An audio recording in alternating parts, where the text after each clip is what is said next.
दोस्तों, भारत की army chief की जानब से पाकिस्तान को इंतहाई खतरनाक धमकी दी गई है और आगे से फिर पाकिस्तान की जानब से भी उसी तरह चपेट मारी गई है इनके मुंह के ऊपर।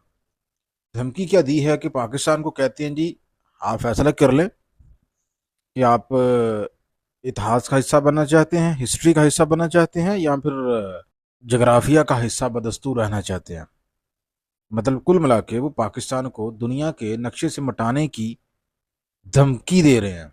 अब ये बयान किसी आम भारतीय वजीर की जानब से नहीं आया, बल्कि ये भारतीय फौज के सरबराह की जानब से इस तरह का बयान सामने आना यकीनन इस बात की अक्कासी है कि इनका पाकिस्तान के बारे में जो माइंडसेट है वो कितना गलाजत से भरा पड़ा है।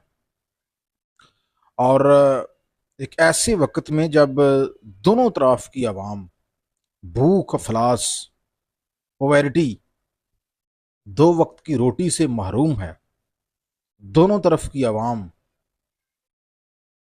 करप्शन, बदहाली और इंतहाई बसूदा सिस्टम का सामना कर रही है और दायरे गैर में धक्के खा रही है, ऐसी सूरत हाल में भारतीय फौजी क़यादत की जानब से इस तरह का बयान सामने आना यकीनन अगर इंसानी दुश्मनी नहीं तो क्या है।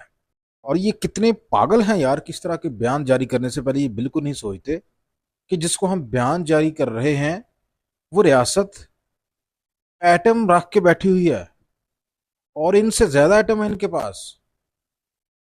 उनके पास अगर 170 है तो हमारे पास 180 के करीब बॉम्ब है। तो ये किस दुनिया में रहते हैं?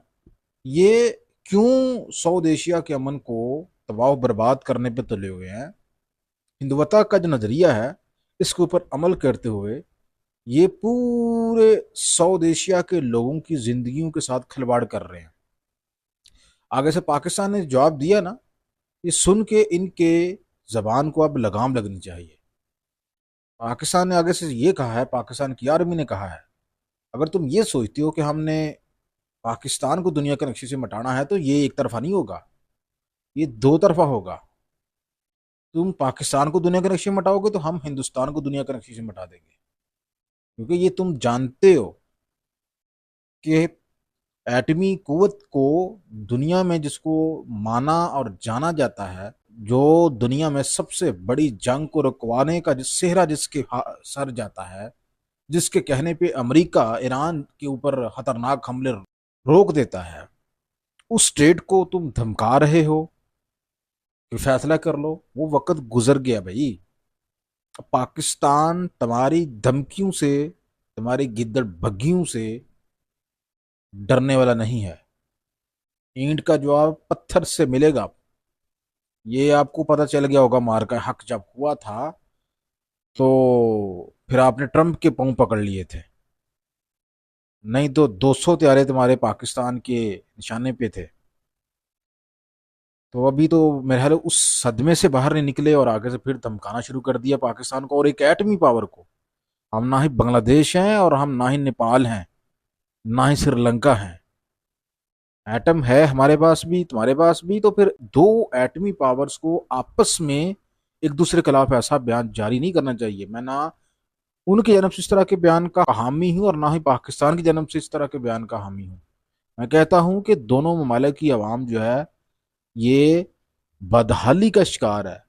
ये बहुत ज्यादा इनको मसाइल का सामना है। दोनों ममालिक की आवाम को काम करने दो, अपनी सियासत ना चमकाओ इस तरह की खतरनाक धमकियां देके। तो भाई, पाकिस्तान को तुम लोग दुनिया के नक्शे से मिटाने के लिए चले हो। ये जहन में रखो कि अगर पाकिस्तान की जानब इस तरह से तुमने देखा ना, तो पाकिस्तान की मिलिट्री ने तो बता दिया है कि भाई लोगों, फिर पाकिस्तान का जो रिस्पॉन्ड होगा, फिर ये ना कहना कि दुनिया में हिंदू खत्म हो गए हैं। मुसलमान तो 57 हैं, 57 ममालक हैं, और हिंदुओं का सिर्फ एक ही मुल्क है, हिंदुस्तान। इसलिए इस तरह की बातें ना करो जो दोनों ममालक के लिए तबाही का सामान पेश करें।